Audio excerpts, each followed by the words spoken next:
Mi invitado es sin duda uno de los mejores historiadores jóvenes de nuestro país.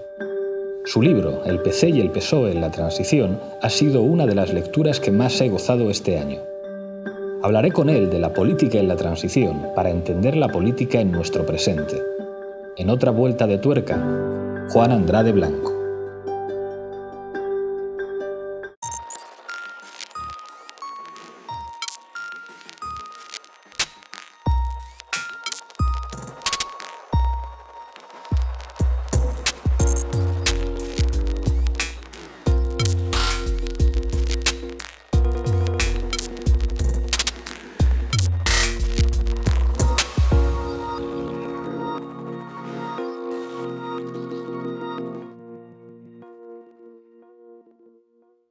Juan Antonio Andrade Blanco, autor del PC y el PSOE en la transición, o en transición, es uno de los últimos libros que he leído que me ha entusiasmado. Muchísimas gracias por venir a otra vuelta de tuerca. La primera pregunta que te hago es una reflexión del maestro Fontana, que elogia en la introducción a tu libro, atreverte con algo que es intocable. Hablar de la transición es una cosa que sale muy cara en este momento. ¿Por qué es algo tan difícil, tan polémico? ¿Por qué se ofenden tantos a algunos de los protagonistas de la transición cuando se analiza desde una perspectiva crítica ese periodo? Pues yo creo que por dos razones, básicamente. La primera de ellas es porque la transición es una historia del presente, ¿no? En el sentido de que se corresponde con el periodo vivido por buena parte de la generación que todavía sigue muy activa en la vida pública. Y por tanto es una generación que cuando ha escrito sobre el proceso a veces ha confundido la historia del proceso con su propia biografía personal y ha tendido a atribuir a este proceso pues una bondad o una maldad, generalmente una bondad proporcional al ascenso social y profesional que vivió durante entonces. De tal forma que esta parte de la generación de la transición, porque hay visiones muy distintas de la transición a cargo de estas generaciones, considera que cuando se cuestiona la transición se está cuestionando su propia biografía personal.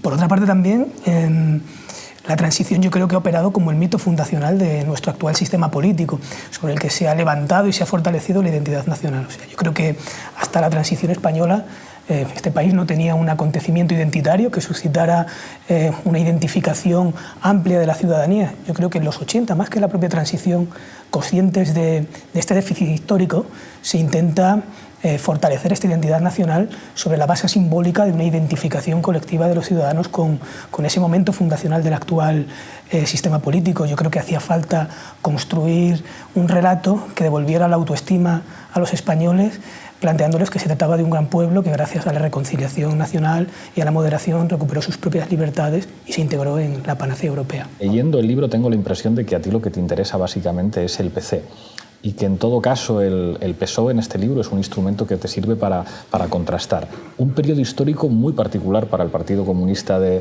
España, en el que se plantea claramente una opción de poder y que al mismo tiempo es un periodo muy breve de tiempo en el que asistimos a un PC que es el campeón de la lucha antifascista, el partido más organizado de la oposición democrática, a la prácticamente destrucción o incluso autodestrucción que se culmina en el año 82.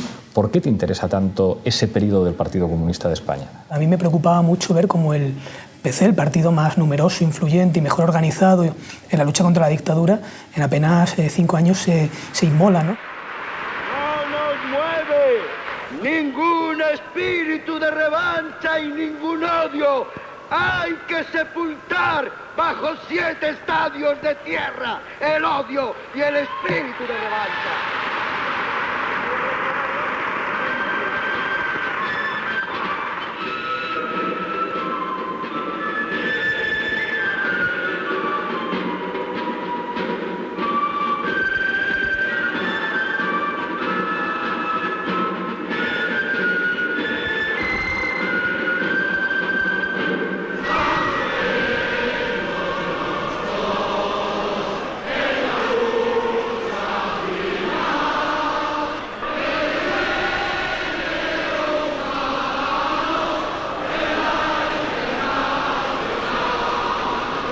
¿Cómo es posible que en tan poco tiempo se dilapide semejante capital?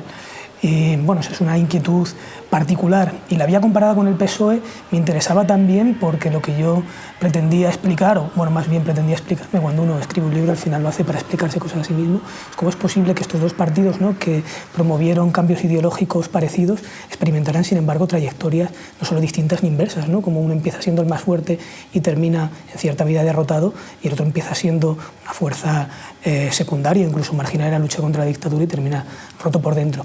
Me interesa además en el caso del PC porque yo creo que es un momento de encrucijada del comunismo internacional. O sea, lo interesante de la transición, a mi modo de ver, es que este proceso de cambio político en España coincide con un cambio de ciclo internacional que desde el punto de vista económico viene marcado por lo que se ha dado en llamar, ¿no?, el paso del fordismo al posfordismo, la irrupción del neoliberalismo, y en el que se fragua la crisis de los partidos comunistas, más tarde sancionada luego ya con la caída de la Unión Soviética. Es decir, ese momento para mí es un momento clave en la historia de los partidos comunistas. Hay una cosa que tú señalas aquí y que es una constatación, yo creo que muy valiente. La dirección comunista llega a la conclusión de que una ruptura de principio por la vía del conflicto social directo era inviable, que la negociación era insalvable y que las movilizaciones ya no serían un instrumento de oposición para derribar al gobierno. Es decir, el PC, su dirección, constata que hay una correlación de fuerzas desfavorables, y a partir de ahí se construyen una serie de estrategias, que ahora hablaremos un poco de lo que implican esos cambios ideológicos que tú mismo dices que en realidad son una excusa. Es decir, en realidad lo importante en el PC y en el PSOE no es que se discuta sobre el significado del leninismo, sobre el significado del marxismo, es otra cosa. ¿Cuál es ese contexto que analizan los dirigentes del PC como condiciones de posibilidad de pintar algo políticamente en este país? Has hablado de correlación de fuerzas, ¿no? Vázquez de Montalbán hablaba de correlación de debilidades, ¿no? O sea, el PC constata, no sé si a mediados, a finales o incluso a principios de 1976, está por concretar esa fecha, que se ha producido esa correlación de debilidades, ¿no?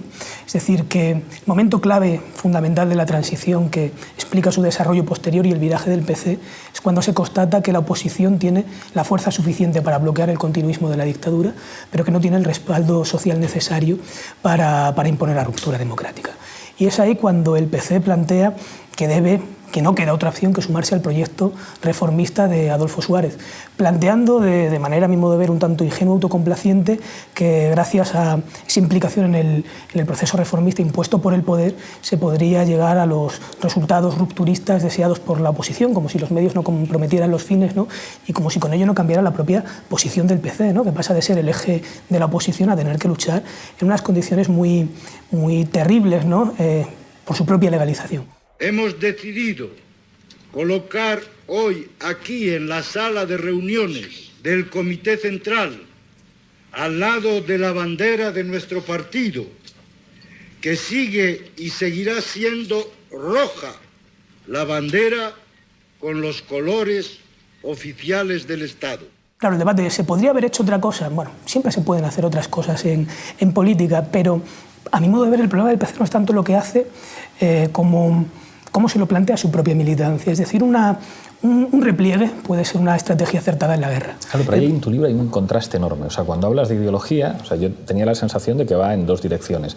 La ideología funciona para los militantes y ahí hay algunas cosas de metodología en tu investigación que tiene que ver con lo más decente de la última historiografía, que dice, mire usted, investigar también es investigar lo que pensaba la gente, lo que pensaban los militantes. Había momentos en que, cuando yo leía cómo analizabas las cartas de los militantes, los programas en las escuelas de la formación, se me venía a la cabeza un documental de los hermanos Bartolomé, que conoce seguro, después de Atado y bien atado y No se os puede dejar solos, en el que los protagonistas ya no son esos individuos que Victoria Prego nos dice que son los artífices de la transición, sino que vemos lo que hay por debajo. Y ahí efectivamente sí que funciona la ideología. Claro que los militantes del PC tienen ideología, claro que incluso los militantes del PSOE tienen ideología, y tú estableces ese contraste entre pues, los sectores que entran a militar en los años 30 y para los cuales el marxismo es un elemento, digamos, simbólico de su identidad, y los sectores que entran después. Pero después hay otra cosa, que es donde yo tengo la sensación de que tú reconoces que la ideología no opera, que es la cuestión de la política, es decir, de las direcciones de los partidos, que a la hora de diseñar estrategias,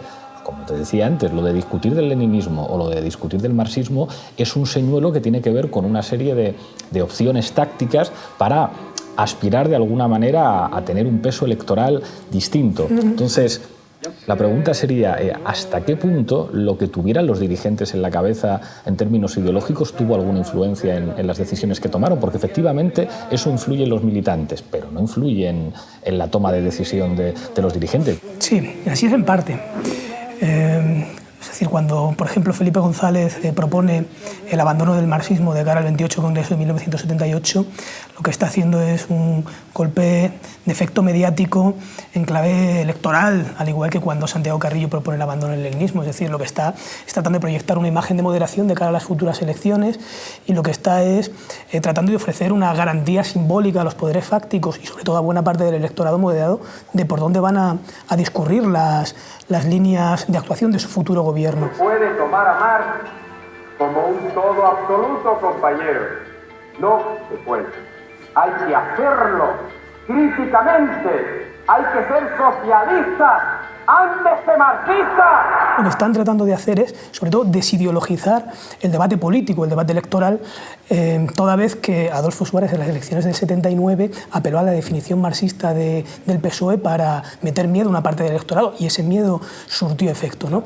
Además, lo que hacen es inteligente, ¿no? O sea, porque lo que empiezan es a construir un nuevo discurso de cuño tecnocrático, ¿no? En virtud del cual los problemas del país, en lugar de expresarse en términos de intereses sociales contrapuestos que exigen al partido tomar partido, nunca mejor dicho, lo plantean en términos de problemas técnicos resolubles gracias a la intervención de los expertos, ¿no? Se trata de sacar el conflicto social del discurso para generar un nuevo discurso que epistemológicamente es falaz, pero que es muy movilizador, que es muy reconciliador y que permite construir una mayoría, porque además lo hacen moviéndose entre los dos extremos en los que se movió la mayor parte del electorado de la transición, que es la seguridad y el cambio. Es decir, queremos un cambio, efectivamente, pero un cambio que no entrañe riesgos. Y eso lo había desempeñado la UCD, pero la UCD se desploma y el PSOE de manera muy hábil ocupa en las elecciones del 82 ese espacio que la UCD ha dejado al descubierto. De todas formas, estos debates ideológicos sirven también dentro de los partidos para otra cosa.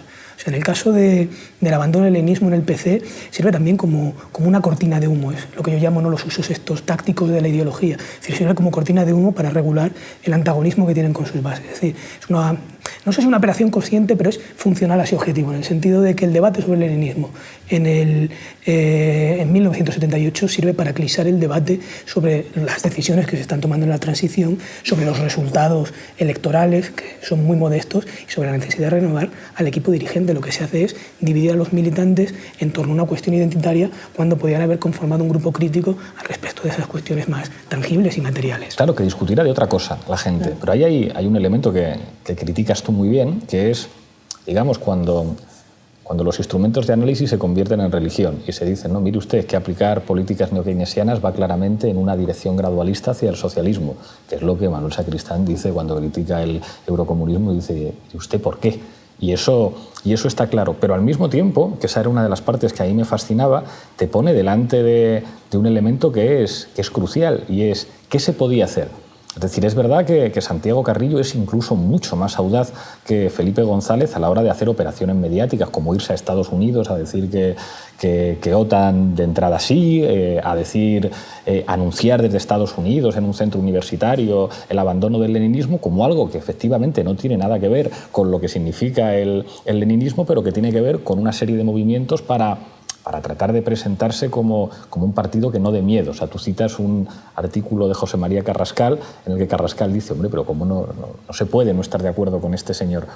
Pero claro, el problema es qué otra cosa podían haber hecho, porque hay también una serie de narrativas que tienen que ver con la extrema izquierda que presenta la transición como un problema de buenos y malos. Tenemos una militancia y un movimiento obrero que es una gente estupenda, un poco idiotas porque siempre eligen dirigentes terribles que les traicionan, y lo que básicamente ocurrió en la transición es que hubo una serie de dirigentes que traicionaron a las bases, que traicionaron a los movimientos sociales, y otra vez la hipótesis revolucionaria y de transformación se vio frustrada por el terrible chivo expiatorio. Esta narrativa ha funcionado en la izquierda siempre. ¿Qué otras opciones? Es decir, es verdad que esto es hacer historia-ficción, pero ¿podían haber hecho cosas muy distintas en aquel contexto? Lo que dicen esos relatos ultracríticos de la transición, ¿no? Ultracríticos de brocha gorda, es cierto, ¿no? O sea, viene a plantear que en España, o sea, no solo la ruptura democrática, sino prácticamente la revolución estaba al alcance de la mano, y fue la actitud traicionera de los dirigentes de la izquierda quien frustró esa posibilidad, ¿no? O sea, es cierto, ¿no?, que la correlación de fuerzas era muy adversas o de debilidades para el desarrollo de estos proyectos, y que el proceso estuvo en todo momento muy constreñido, ¿no?, por la presión internacional, por la amenaza golpista y por algo que a la izquierda le cuesta muchísimo trabajo reconocer, es decir, que es por el miedo, por la pasividad o por la conformidad de buena parte de la sociedad española con el curso que estaba siguiendo el proceso. Y a veces la inevitabilidad se convierte en la categoría explicativa de los procesos históricos, en el sentido de plantear, bueno, en la transición se hizo lo único que se podía hacer y por tanto se hizo de la mejor manera posible. A ver, fueron muchas las decisiones que se pudieron tomar, a pesar de que no todas las decisiones eran posibles. En cuanto al comunismo, yo creo que, visto así con perspectiva, se debatió entre dos polos, ¿no? Es decir, o aferrarse a las viejas recetas marxistas, leninistas del pasado glorioso que simplemente satisfacían los anhelos icónicos y no conducían a ninguna parte, o recalar en la socialdemocracia, que en estos momentos atravesaba también una crisis tremenda como consecuencia de la crisis, ¿no? Y en concreto el PC se vio enredado en una política inmediatista, ¿no?, que trataba de ser influyente a corto o medio plazo, participando de manera indirecta o indirecta quiero decir por la vía del consenso, en las decisiones gubernamentales. Lo que se estaba poniendo en manifiesto es que esta línea ya tenía poco recorrido y que además entrañaba mucho riesgo de asimilación. ¿Qué se podía haber hecho? Bueno, esto es complicado, ¿no? Yo no sé lo que se podría haber hecho. Sí sé que has citado a quien para mí es el gran pensador marxista, ¿no?, que es Manuel Sacristán. Manuel Sacristán venía a decir algo así, ¿no?, que la respuesta en estos momentos no era tanto el qué hacer de Lenin como el qué hacer mientras tanto, ¿no? De hecho, a su revista la llama mientras tanto. Es decir, ¿qué tiene que hacer un partido revolucionario cuando a todas luces en esos momentos no puede acometer un proceso de transformación radical de la sociedad? Pues él decía, bueno, primero, en este contexto de cambio internacional hay que hacer un estudio riguroso de los cambios. Luego hay que ir recomponiendo el movimiento por abajo que se ha ido desilvanando en este politicismo desaforado e incluir sobre todo las nuevas emergencias, ecologismo, pacifismo, feminismo. Hay que ir también, digamos, creando pequeñas experiencias a pequeña escala, no como islas, digamos, para satisfacer nuestros deseos, sino como anticipación a pequeña escala del orden que tú pretendes construir. Dice, no hay que renunciar a la toma del poder, pero hay que ir creando contrapoderes. Hay que recuperar el pulso ético que es ejemplarizante. Parece una vuelta a la prepolítica. Pero yo creo que a veces en los momentos de confusión lo único que te queda es agarrarte a los principios. Claro, pero eso se le puede pedir a un intelectual. Es decir, un intelectual puede decir, mire, a mí lo que me interesa es estudiar. E incluso me puedo sacar de la manga la carta de que no vamos a ir construyendo las cosas por abajo, como si con militancia se pudiera contrarrestar a quien tiene poderes políticos efectivos, claro, y que tienen que ver con los poderes mediáticos. Entonces, es verdad que la carta de Sacristán, ¿quién puede estar en contra, ¿no? Vamos a fijarnos en lo micro, vamos a trabajar construyendo, como dices tú, no pequeñas islas, sino anticipaciones del futuro. Eso es precioso. Lo que pasa es que eso no compite con la televisión y eso no compite con las formas de existencia social y con espacios de socialización que tienen que ver con el poder político. Es un planteamiento aceptable para un intelectual, pero no para un político. Un político tiene que decir, bueno, yo tengo que estar en todos los espacios de poder a pesar de las dificultades. Y ahí es verdad que tú apuntas una cosa que es irónica si lo comparamos con el presente, y te quiero preguntar por eso. Es verdad que la base de sostenibilidad, tanto de los proyectos socialdemócratas como del eurocomunismo que se sacan de la manga los italianos y los franceses y que Carrillo encuentra como una cosa estupenda, tiene que ver con las políticas expansivas que se hacen desde el Estado. Es decir, si hay cierta prosperidad económica, yo puedo hacer políticas redistributivas que al menos me permiten decir, mire usted, la lucha de clases tiene una cierta expresión sobre el Estado también. Si nosotros estamos en el Estado, mejoramos las condiciones de vida de la clase trabajadora y los derechos sociales y los niveles de vida de la gente. Claro, si tú planteas eso en el momento en el que se está produciendo la gran crisis y el giro del paradigma neokeynesiano al neoliberal, es que todo te sale mal en la vida. Sin embargo, da la impresión de que en este momento, en el que no hay organizaciones políticas con tradiciones militantes comparables ni de lejos a aquello, lo que parece que está agotado es lo contrario. Es decir, que el momento en el que estamos viviendo ahora, esa estructura de oportunidad que se abre, plantea decir, no, es decir, defender en términos económicos que lo único viable es una suerte de vuelta a utilizar el Estado para que intervenga en la economía y proteger a la gente y apostar por políticas redistributivas, es algo que ya se está planteando como desafío político. Lo reconoce el Financial Times y desde hace años incluso economistas de origen liberal empiezan a decir se nos ha ido la mano con esto del poder de las finanzas. ¿Que hacer políticas redistributivas tenga algo que ver con el socialismo? Pues eso te lo puedes inventar y tú puedes decir que subir las pensiones es una fase que camina hacia la transformación socialista de la realidad, que es como sacarte un conejo de la chistera. Pero claro, es que la política no la definen los intelectuales, la definen en última instancia las correlaciones de debilidades o de fuerzas. Entonces, vuelvo con la misma pregunta. Claro, la hipótesis de Sacristán no se la podían plantear Carrillo y mucho menos los del PSOE, de sí, está muy bien que ustedes estudien, pero yo tengo que intentar ganar las elecciones. Entonces, ¿qué otras cosas podían haber hecho? Hay algunas como muy evidentes. Desde luego, presentar a las elecciones a dirigentes que proceden de la guerra civil es un error y una arrogancia fatal. Pero me interesa mucho discutir de ese periodo en relación al nuestro, porque es de nuevo una serie de momentos en los que todos los movimientos políticos actúan en un espacio en el que algunas cositas pueden cambiar. Y es fascinante ver esa partida que pierde claramente el PC, pero que al menos intenta jugarla con... Lo que yo creo que hay que distinguir son dos cosas, ¿no? Es decir, aquellas decisiones que se tomaron porque estaban muy constreñidas por esas limitaciones de las que hemos hablado antes, pero también hubo una práctica frecuente que consistió en hacer del contexto una coartada, ¿no? Es decir, tratar de justificar decisiones apelando a lo difícil que eran las circunstancias. Yo creo que hubo algunas decisiones que fueron erróneas en el sentido de que generaron tal tensión interna en el partido que al final del proceso, yo creo que cuando Santiago Carrillo trata de ir muy lejos, mira hacia atrás y dice, vaya, pero si es que lo que me he dejado por detrás completamente desilvanado ha sido a mi organización, que era precisamente donde radicaba mi fuerza, ¿no? En la presencia que esta organización tenía en el tejido social. Y esto no es decir que las políticas de regate corto, digamos sin perspectivas, a veces también llevan a sacrificar todo aquello que a ti te sirve de retaguardia, ¿no? Por ese tacticismo. Por el tacticismo y por otras muchas decisiones que se toman, ¿no? Como por ejemplo desmontar la estructura sectorial, ¿no? Que tan influente había sido para tener un anclaje en la sociedad. Y bueno, hay muchas decisiones, ¿no? Tú has hablado, por ejemplo, de tenemos que presentarnos a las elecciones, y cuando tenemos que presentarnos a las elecciones hay que desarrollar una política comunicativa importante. El PC no tiene una política de comunicación importante, entre otras cosas porque no tiene instrumentos para ello. En la transición lo que se produce en cierta medida es salvando o matizándolo mucho, una virtualización de la política, ¿no? Por la cual la política se desplaza en buena medida del conflicto social al debate mediático, ¿no? Y esto es muy perjudicial para un partido como el PC. Tú analizas a la UCD y la UCD tiene, bueno, además de la televisión, que era lo fundamental en aquel momento, televisión única, huelga recordar, ¿no? Todo el aparato mediático heredado de la dictadura, las simpatías de Diario Ya, Alianza Popular tenía la afinidad de ABC, el PSOE tenía entre Diario 16 y El País, y el PC no tenía nada, ¿no? Intentó convertir el Mundo Obrero en diario como la manera, fue un desastre económico. Bueno, La Calle, auspiciada por Teodulfo Lagunero como semanario, tampoco surtió efecto. Entonces, la pregunta que tú te haces, vale, estás compitiendo en términos de comunicación y en gran medida condicionas tu estrategia a una política efectista, ¿no?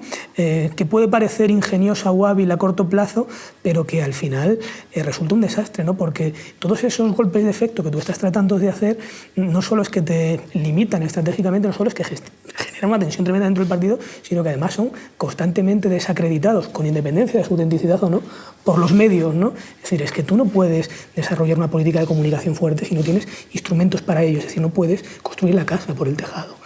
Que si se podían haber hecho otras cosas, pues algunas otras cosas se podían haber hecho, ¿no? Lo que está claro es que las cosas que se hicieron tuvieron unos resultados pues al final bastante duros, ¿no? para este partido, ¿no? Y la crisis orgánica que padece el PC es tremenda, ¿no? Esa implosión completa. Todos esos elementos que estás describiendo, en los que aparecen, por una parte, los medios de comunicación que construyen el relato de la transición y un relato de la transición que se termina convirtiendo en un mito además nacional, que establecen además las condiciones de posibilidad de los actores políticos. No es solamente que Felipe González sea más joven y más guapo que Carrillo, que también. Es importante. No es solamente que y no tenga, era difícil. Y no era difícil. No es solamente que tuviera el apoyo internacional de la socialdemocracia alemana y todas estas cosas. Es que además existen toda una serie de relatos y una serie de periódicos fundamentales, en particular El País, que es el gran periódico del nuevo régimen político, que le abren el espacio. Pero claro, cuando llevas ese contexto a un contexto como el actual, que es completamente distinto y al mismo tiempo, de nuevo, es un contexto de apertura de estructuras de oportunidad política, ves por una parte que los medios de comunicación siguen siendo fundamentales, pero no operan en una dirección de cambio, y ves al mismo tiempo que no hay una emergencia de nuevas, digamos, élites, de gente muy joven, de 20 y tantos, 30 años, que se convertirán en los referentes durante la transición y que ahí siguen. O sea, que es que siguen siendo los jefes a día de hoy. En política gana quien define el tablero de juego. Y cuando nosotros hablamos de centralidad del espacio político, lo que decimos, esto de dividir el espacio político entre izquierda y derecha, al final es mentira para entender cómo funciona la política y cómo puede operar el cambio político. Entonces, claro, como historiador que conoces también un terreno de combate tan complejo como es el de la transición, ¿cómo ves lo que está pasando ahora? Bueno, lo que decías de cómo miramos los historiadores del pasado, ¿no? Yo creo que el historiador debe moverse entre el ideal, que no deja de ser un ideal regulativo, de explicar el paso de sus propios parámetros, ¿no? Desde los parámetros del pasado, pero que es un ideal, es un principio regulativo, y al mismo tiempo, sin ser ingenuos, y reconocer que toda historia es historia contemporánea en el sentido que se hace, o historia del presente en el sentido que se hace de las expectativas, los anhelos, las frustraciones o las voluntades del presente, ¿no? Yo creo que vosotros en ese sentido lo estáis haciendo de manera muy funcional, muy efectiva, ¿no? Es decir, porque los debates sobreideologizados, los debates nominativos en torno a identidades ideológicas puras, al fin y al cabo lo que hacen es atar a la gente a sus viejas lealtades partidarias, y eso es lo que a vosotros os interesa precisamente romper, claro, para construir una mayoría. Porque entonces está todo, ¿no?, el pescado vendido. Claro, efectivamente, o sea, desideologizáis el discurso y cohesionáis a un electorado potencialmente mayoritario en torno a ideas que presentáis de sentido común en términos gramscianos, ¿no? que son asimilables más allá de esas identidades encorsetadas, ¿no? Bueno, esto es una operación interesante, que no deja de tener también sus riesgos. Creo que Alberto Garzón, que es un tipo muy inteligente también, os lo recordaba en el programa sobre populismos, ¿no? Es decir, utilizáis ahí una serie de nociones muy útiles, la noción de casta, ¿no? Que yo creo que es un concepto más movilizador que analítico, ¿no? O sea, como concepto analítico es, a mi modo de ver, bastante desajustado, sería más oportuno el concepto que utiliza Monereo de trama, pero tiene un efecto movilizador, claro, importante. Entonces, efectivamente, en política, las nociones analíticas no tienen que ser nociones de comunicación política movilizadoras, pero tiene que haber siempre una cierta correspondencia. En vosotros está por ver si esa correspondencia se sostiene, ¿no? Pero... Los adversarios quieren eso, quieren una izquierda que diga Tercera República, quieren una izquierda que diga John la hoz y el martillo, y quieren una izquierda que en última instancia transforma un mecanismo de análisis de la realidad, que es el marxismo, en una suerte de religión. Ha sido siempre muy difícil encontrar marxistas en el PC, y eso lo dices tú aquí. Después de que desaparece Sacristán, pues quedan sus discípulos y poquito más, y basta escucharles hablar a los dirigentes de ese partido, con excepciones muy notables, como el señor Manolo Monereo, que sin embargo es uno de los que ha entendido perfectamente no solamente a Gramsci, sino que lo que significa el pueblo y lo nacional popular y la construcción de identidades vinculadas a la transformación política. Entonces, claro, uno tiene la sensación de que precisamente lo que hace que el régimen no se mueva y que el régimen funcione es establecer los campos políticos como una cosa estable. Ustedes no se preocupen, señores del PC, que ustedes van a tener entre un 3 y un 8%, y mientras tengan ustedes entre un 3 y un 8%, ustedes son lo mejor que nos ha ocurrido a las élites. Sin embargo, cuando el campo político se abre, y una cosa son las categorías que sirven para la comunicación política, que cualquier actor que haga comunicación política las entiende, y otra cosa, pues claro que es evidente que la estructura de oportunidad se abre porque se produce una crisis cíclica del capitalismo que tiene que ver con el poder financiero y con la reducción de expectativas de las clases medias. Pero una cosa es el marxismo como método de análisis, y otra cosa es cómo interviene uno en un tablero político en el que hay un combate. La ideología es siempre un terreno de batalla en el que cualquiera que vaya siempre a ese campo de batalla con las mismas armas no es un político, es un idiota. Entonces, es verdad que en el momento de la transición se ve, tanto en el PC como en el Partido Socialista, una serie de movimientos que al Partido Socialista se lo ponen muy fácil y en el caso del Partido Comunista pues se lo ponen muy difícil, pero que hay sectores que están intentando. Y yo estoy de acuerdo en que, vamos, lo de romper la sectorialización del partido, perder la capacidad de movilización en la calle, pensar que simplemente jugando a la política de las reuniones y las cenas con Adolfo Suárez se puede conseguir lo que no consigas con las huelgas. Eso es evidente, pero al mismo tiempo cualquiera que haga política tiene que asumir que si el terreno ideológico va contra ti, que si fuera de Cataluña toda la propaganda que durante años ha construido el franquismo hace que hay cosas que dan miedo y que no funcionan. Si tú quieres hacer política, tú tienes que moverte en ese terreno. Y yo creo que nosotros estamos en un momento así, en este momento, un momento leninista. O sea, leninista en el sentido del momento de la audacia y donde palabras como casta se acercan muchísimo más a la hora de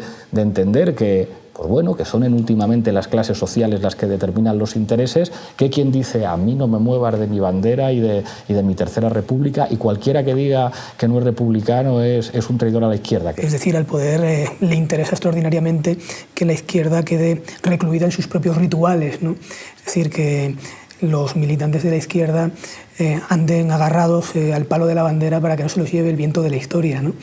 Y efectivamente, y que queden también constreñidos en sus jergas corporativas, y frente a eso lo que hay que hacer es pedagogía popular. Yo creo que eso lo hacía muy bien Julián Guita. Lo que pasa es que en un tiempo histórico en el que eso no dio mucho de sí. Que no aceptamos que la competitividad y el mercado sean los que rijan los destinos de las sociedades. Que entendemos que hay una Declaración Universal de Derechos Humanos que tiene que cumplirse y que eso significa sociedad de pleno empleo, donde el hombre y la mujer sean exactamente iguales, donde no haya marginados y que costará mucho tiempo y mucho sacrificio, pero es hermoso luchar, incluso morir por eso, porque morir tenemos que morir, muramos por lo menos luchando por un ideal noble y no consumiéndonos como un brasero. Me tomaban por loco cuando decía lo del sorpaso, si es que se equivocó por... El sorpaso lo sabía, claro. Se equivocó por 10 años. Eso es. Se equivocó por 10 años, ¿no? Pero bueno, los tiempos en política son importantes. Muchas veces la identidad de los partidos políticos radica más en estos rituales, en estos iconos, que en las propuestas de acción, ¿no?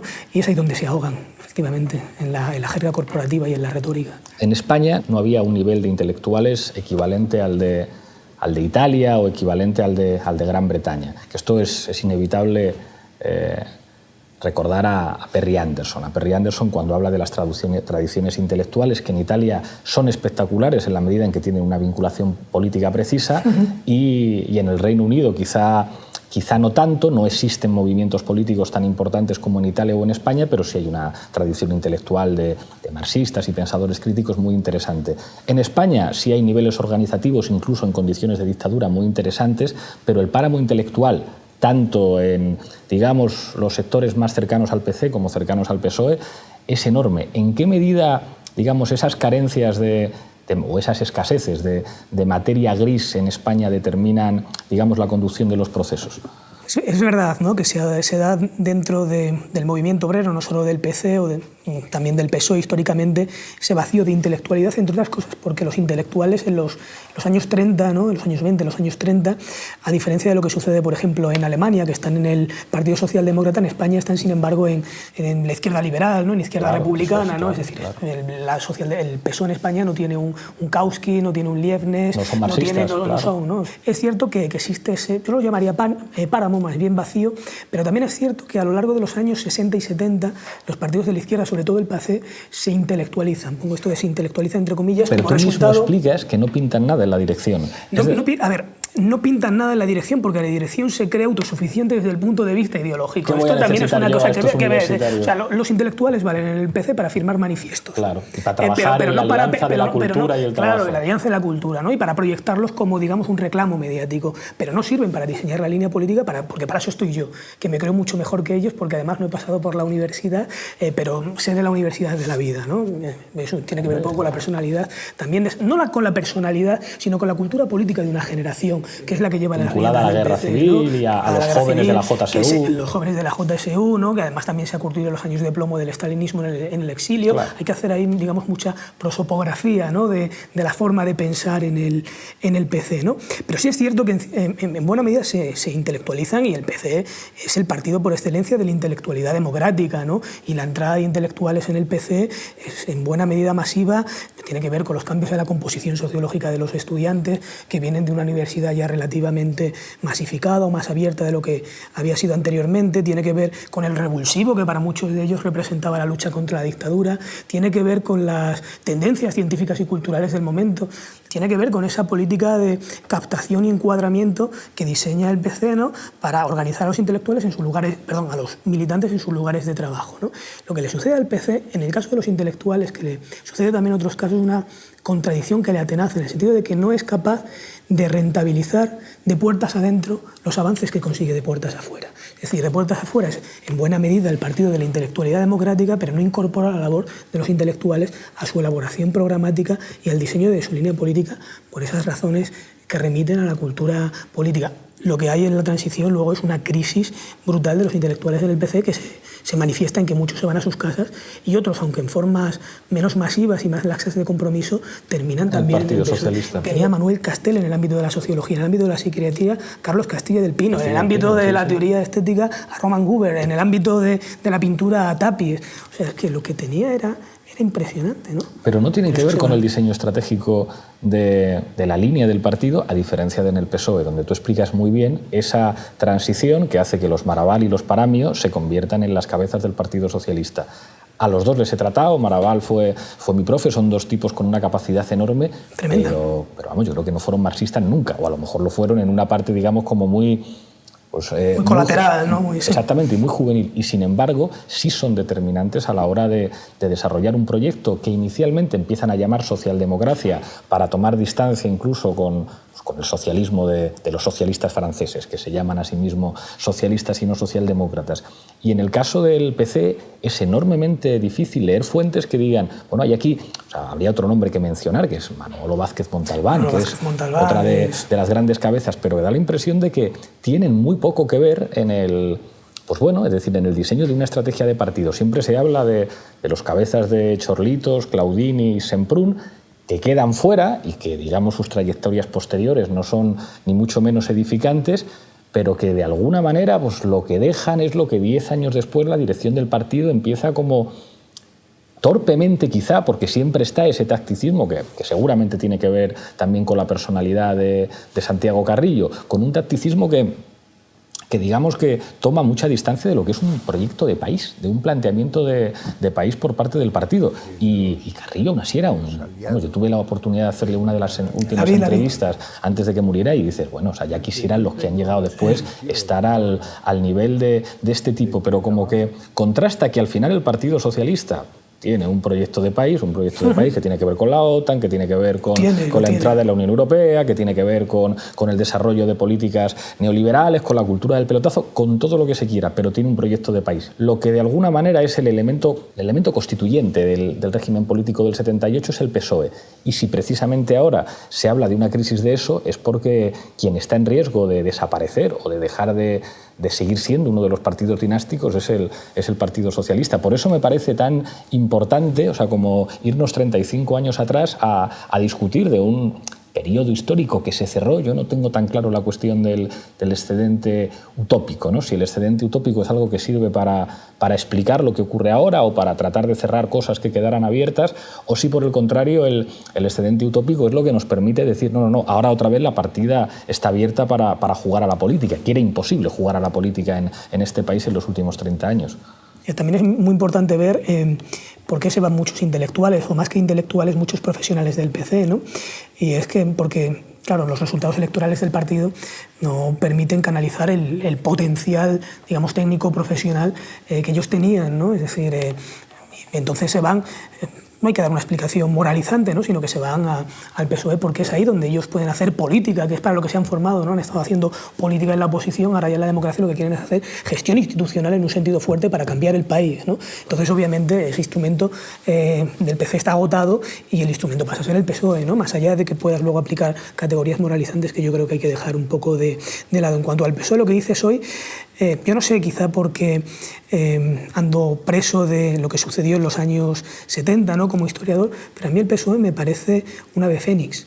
Es un partido que tiene mucha facilidad para resurgir de sus propias cenizas. Como un Terminator, ¿no? Eso es, ¿no? Entonces cuídate de esos revivals, ¿no? de esos resurgimientos, porque el PSOE no ha dejado de ser un partido con proyecto nacional, como bien apuntas, y vuelvo a lo mismo, ese partido que en los momentos de cambio, en los momentos de zozobra, en los momentos donde ni una cosa ni otra, quien puede conjugar esa satisfacción de los temores, por una parte, que podríais representar vosotros, y ese impulso de cambio que al mismo tiempo también representáis vosotros, podría ser quizá mutatis mutandi, no lo sé, podría serlo, ¿no? Yo no daría por difunto, a pesar de que el desplome es evidente, ¿no? De hecho, sería lo normal. Es decir, yo creo que todavía hay sectores vinculados al poder de verdad que tienen clarísimo cuál es su oferta. O sea, nosotros hablábamos el otro día, dices, bueno, simplemente se ha anunciado que tiene que elegir el Parlamento griego al presidente y ya las bolsas empiezan a caer porque puede haber elecciones generales en Grecia en el mes de enero. Y nos decían los compañeros de Syriza, esto es una señal para vosotros también. Lo lógico es que los más fuertes siempre ganen. Pero es verdad que se abre una oportunidad en la que al menos hay batalla, en la que al menos dices, bueno, vamos a ver qué es lo que ocurre ahí. Tú explicas aquí algo que es fascinante, que es la desesperación de los líderes políticos cuando ven que los medios de comunicación convencionales influyen mucho más en la configuración de las mentalidades, no solamente de sus bases sociales, sino de su militancia, que la propia línea del partido. Y digamos que ahí los medios de comunicación sí que operan en una clara dirección de, bueno, pues cómo se producirá esa transformación del franquismo a otra cosa distinta, que seguramente pues, deja insatisfechos a los que aspiraban a algo más democrático, que se pareciera un poco más a lo de Europa. No hablamos ya de hacer la revolución, pero de que digamos que hay unos actores que funcionan de manera, no sé si la palabra armónica es muy agresiva, pero que funcionan en una dirección muy concreta. Y sin embargo eso ahora ya no está tan claro. Es decir, no está tan claro quién tiene un proyecto de país entre los actores políticos que tienen algún tipo de apoyo en el establishment, y al mismo tiempo los medios de comunicación siguen funcionando de manera enormemente contradictoria. Cuando vas leyendo tu libro dices, claro, es que el PC no tenía ninguna posibilidad, ninguna. Y sin embargo, en este momento, en el que además el ciclo económico es al contrario, es decir, es el momento de cuestionamiento de las políticas neoliberales, bueno, da la impresión de que al menos puede salir al terreno de juego a jugar, que luego lo normal es que siempre ganen los fuertes, pero como que hay alguna posibilidad de tirar a puerta.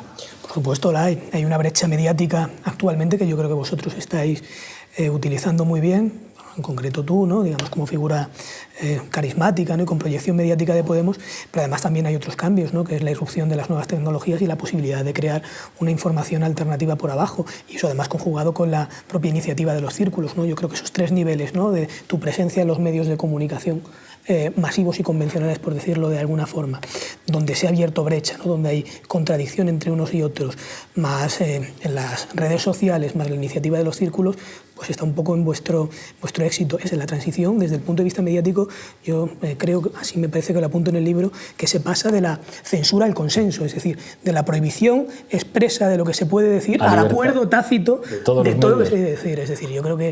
Eso es tremendo. Cuando cuentas cómo defienden todos a González cuando pierde el Congreso todos los medios dicen, ¿cómo os habéis atrevido? ¿Qué altura cuando quería dimitir? Claro, es que los medios de comunicación hacen suyo el discurso del consenso de la etapa central de la transición, ¿no? Penalizando muy duro a aquellos que osan transgredirlo. Y en este sentido leen muy bien la crisis del marxismo en el 28 Congreso de 1979, porque la defensa del marxismo que sale victoriosa es realmente la expresión superficial del malestar de muchos militantes por el curso que está siguiendo la transición.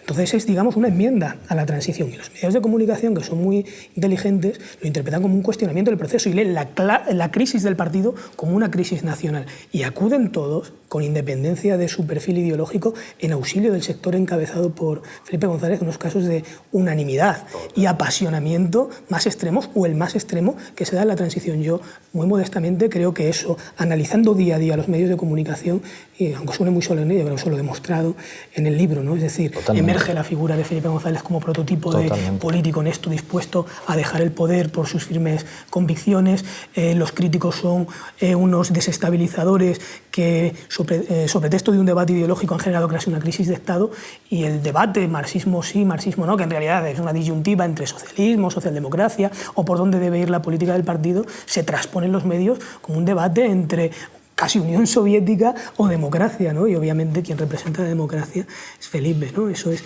importante. ¿Sí? Somos un partido marxista porque entendemos el método científico de conocimiento, de transformación de la sociedad capitalista a través de la lucha de clases como motor de la historia. Creo sinceramente que en este Congreso, Felipe González ha sufrido una derrota moral. Puede criticar al Felipe González, que es consejero de Administración de Gas Natural, al Felipe González que dice yo pude volar a la cúpula de ETA en Vidar, pero hay del que se atreva a meterse con el Felipe de finales de los 70 y principios de los 80. Eso se ha construido como algo que es absolutamente intocable en este país. Gran hombre de Estado. Claro. Que vete tú a saber qué significa eso de ser un gran hombre del Estado, que tiene el Estado en la cabeza, claro, y estas cosas. Pero son mitos. Es una sublimación, claro, son mitos que operan, ¿no? O sea, si la transición es, digamos, el mito fundacional de nuestro actual sistema político, pues González y otros son sus figuras ejemplares, ¿no? Queremos cambiar la sociedad y queremos cambiarla al ritmo que el pueblo marque, porque nuestro partido es un partido del pueblo, para el pueblo y que nace del pueblo. Queremos remover las bases de la injusticia y podemos hacerlo. Podemos hacerlo con el esfuerzo consciente de todos los ciudadanos. Y lo vamos a realizar. Vamos a conseguir cambiar esta sociedad hacia una sociedad libre, hacia una sociedad justa. González fue un político, por supuesto, extraordinario, un animal político, ¿no? Indudablemente, pero con todo a favor. Con todo a favor, bueno, con los respaldos internacionales, o sea, eso es importante, ¿no? Esas dimensiones internacionales de la transición, más allá de las teorías conspirativas, que bueno, no sé quién decía teorías conspirativas, sí son buenas, ¿no? Los estados conspiran, es su función, ¿no? Pero el apoyo internacional al socialismo es importante por la vía de la internacional socialista, ¿no? Pero más allá de los maletines, que es importante, ¿no? Lo que está por analizar es que el respaldo de la Internacional Socialista suponía el certificado de autenticidad socialista para el PSOE frente a otros partidos socialistas que eran muy importantes y muy potentes en otros lugares del país. Pero suponía sobre todo la equiparación simbólica con los potentes partidos socialdemócratas europeos que estaban gobernando ni más ni menos que en Alemania con Willy Brandt, y eso confería un prestigio extraordinario, ¿no? Y más allá de la financiación, que es importante, yo en algunos aspectos la he cuantificado en lo que a las políticas de formación se refiere, también la presión que las cancillerías socialdemócratas hicieron para que el PSOE tuviera un trato de favor en los primeros momentos del cambio político, ¿no? Hay que recordar que en 1976, en diciembre de 1976, el PSOE está celebrando en pleno centro de Madrid su 27 congreso con estas figuras internacionales, cuando el PC tiene a buena parte de su dirección y sobre todo sus militantes todavía en la cárcel, ¿no? Las grandes estrellas internacionales del Congreso son el viejo socialista italiano Pietro Nenni, el francés François Mitterrand, el chileno Carlos Altamirano, el inglés Michael Foot y, sobre todo, el sueco Olof Palme y el alemán Willy Brandt, presidente de la Internacional Socialista y Premio Nobel de la Paz. En una carrera política donde es probable que llegue antes a la meta y que antes sale, pues el PSOE ya le llevaba mucha distancia a otros, ¿no? Intervienen muchos factores. Yo creo que lo importante de la transición es, en lugar de explicarlo de manera unicausal o moralizante, ¿no? Es interpretarlo como creo que debe interpretarse la historia, ¿no? Como una confrontación de proyectos, como un conflicto de intereses donde algunos agentes logran imponer sus objetivos y en otras ocasiones se llegan a síntesis o transacciones, ¿no? Y donde es muy importante, esto sucede en historia, donde sobre todo es muy importante la diacronía, ¿no? Es decir, yo creo que los politólogos, ¿no? Que está muy bien, a veces lo que hacéis bien, ¿no? Es una foto fija, ¿no? Pero yo creo que a veces las fotos fijas son deformantes. Lo que importa es la diacronía, cómo unos acontecimientos te obligan a tomar una serie de decisiones, claro, y ¡paf!, se rompe el curso del proceso, ¿no? Entonces hay que verlo, porque si no, parece que todo está, digamos, genéticamente determinado desde los orígenes, ¿no? Que atendiendo a las variables que se dan inicialmente, luego, obviamente, no pudo salir de otra manera, ¿no? Hay que ver el curso del proceso, ¿no? Esa diacronía, ese fluir, ¿no? Donde se van tomando decisiones. ¿Cómo interpretas el contraste entre las sociedades civiles? Es decir, hay un argumento fundamental que es 1976, el propio Marabal tiene un estudio sobre la conflictualidad obrera. Es impresionante que en el año 1976, sin derechos y libertades sindicales, sea el año de mayor número de huelgas. Y de huelgas además vinculadas a estructuras sindicales con una orientación política muy concreta. Eso contrasta con algo que se produce en este país hace poco, que es el 15M, que es lo contrario a una movilización social que tenga que ver con estructuras sindicales y políticas, y que plantea un escenario de relación de los actores políticos con la sociedad civil completamente distinto. Porque claro, cuando ves el documental de los hermanos Bartolomé, dices, bueno, a lo mejor no era la mayoría del país, pero había una serie de sectores que se movilizaban que eran muy importantes y que tenían, digamos, unas esperanzas y unas voluntades políticas de cambio muy específicas. Y sin embargo, en el momento actual da la impresión de que la sociedad civil es una cosa completamente distinta. Y una de las críticas que nosotros hacíamos a la interpretación que los sectores más conservadores de la izquierda hacían del 15M, ¿no? Que era como con ofensa de yo llevo indignado 30 años, van a venir estos a enseñarme a mí lo que es la indignación, lo cual revelaba la frustración de quien ha dejado de ser un actor político. 1976 es el año clave de la transición, ¿no? Y es, como apuntas, el año en el que la Organización Internacional del Trabajo declara que España es el país donde se han perdido un mayor número de horas en conflictos sociales, ¿no? Luego la conflictividad decae en cierto sentido, ¿no? O sea, la conflictividad del 76 es, digamos, una conflictividad que tiene una dimensión política muy fuerte. Si acaso se puede establecer una división entre conflictos sociales y conflictos políticos. Claro, en un marco de ausencia de libertades, esos conflictos sociales que surgen en las fábricas se politizan enseguida porque no encuentran cauces orgánicos, ¿no?, para desarrollarse. Pero es una movilización donde los actores convergen pidiendo en última instancia, digamos, mejoras sectoriales o corporativas, si me apuras, pero lo que exigen al final es la democratización completa del país. Luego es cierto que la conflictividad va declinando en cierto sentido, aunque es una conflictividad social muy fuerte, como consecuencia de la crisis económica y los despidos que se están produciendo, pero sobre todo producida en las fábricas, confinada en pequeñas unidades. Porque lo que el PC hace, y le dice a comisiones obreras, concretamente a Marcelino Camacho, es decir, bueno, huelgas en las fábricas sí, pero huelgas nacionales con dimensión política no, porque desestabilizáis la estrategia que estamos desarrollando, ¿no? Claro, yo creo que también lo que le sucede a la izquierda de la transición del peruano es tanto lo que aprueba como lo que sacrifica, ¿no? Y en cierta medida lo que se sacrifica es una parte de esa ilusión colectiva, de esa energía social acumulada, ¿no? Y en eso las direcciones tienen algo de responsabilidad, porque la labor de las direcciones ejerce siempre, digamos, un aprendizaje político sobre sus bases. Es decir, de decirle a la gente la conquista de las libertades y de los derechos civiles será resultado de vuestra organización colectiva, autónoma y voluntaria, decirle que eso será resultado del consenso, pues hay un abismo, ¿no? Y por ese abismo se fueron muchas energías sociales, ¿no? Pero lo que apuntas del 15M es muy interesante, porque es que, digamos, la movilización se expresa a través de cauces distintos a los tradicionales. El 15M fue tremendo, el 15M yo creo que vino a cambiarlo todo. El 15M tuvo un potencial tremendo porque yo creo que fue resultado de la convergencia al menos de dos cosas, ¿no? De esas pequeñas minorías de activistas que tenían mucha experiencia organizativa, pero eran muy poca cosa, y de la incorporación de toda una nueva generación de indignados que no tenían esa experiencia, pero que portaban una energía tremenda. Y el 15M lo que genera es una sensación de empoderamiento extraordinario, en el sentido de que el 15M fue en buena medida la conversión masiva de un acto de desobediencia civil que tradicionalmente era minoritario, como es la ocupación de los espacios públicos, un acto de desobediencia civil masiva. Y esto es casi el tercer principio de la dialéctica, ¿no? Cuando lo cuantitativo se convierte en cualitativo, eso ya es otra cosa. Claro, el poder no supo leer esto. No dijo, bueno, identificó el 15M con las acampadas. Bueno, pues una vez desaparecieron las acampadas, una vez desaparece la indignación, el malestar y el conflicto social.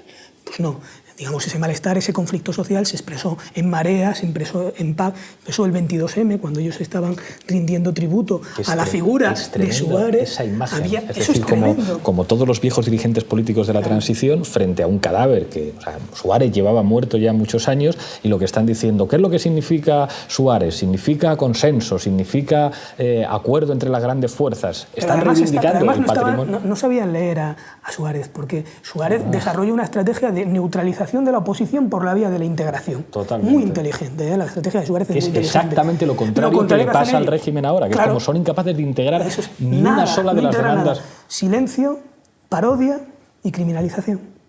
y 1,5 millones de personas en la calle, y es un problema de orden público. 1,5 millones de personas en la calle sin que estuviera el Partido Socialista, sin que estuvieran los principales sindicatos. Es decir, no había ningún vehículo para decir, vengan ustedes. Y lo reducen dentro. a un problema de orden público. Con Cifuentes. Y están rindiendo culto a Suárez, que hizo todo lo contrario de manera mucho más inteligente, ¿no?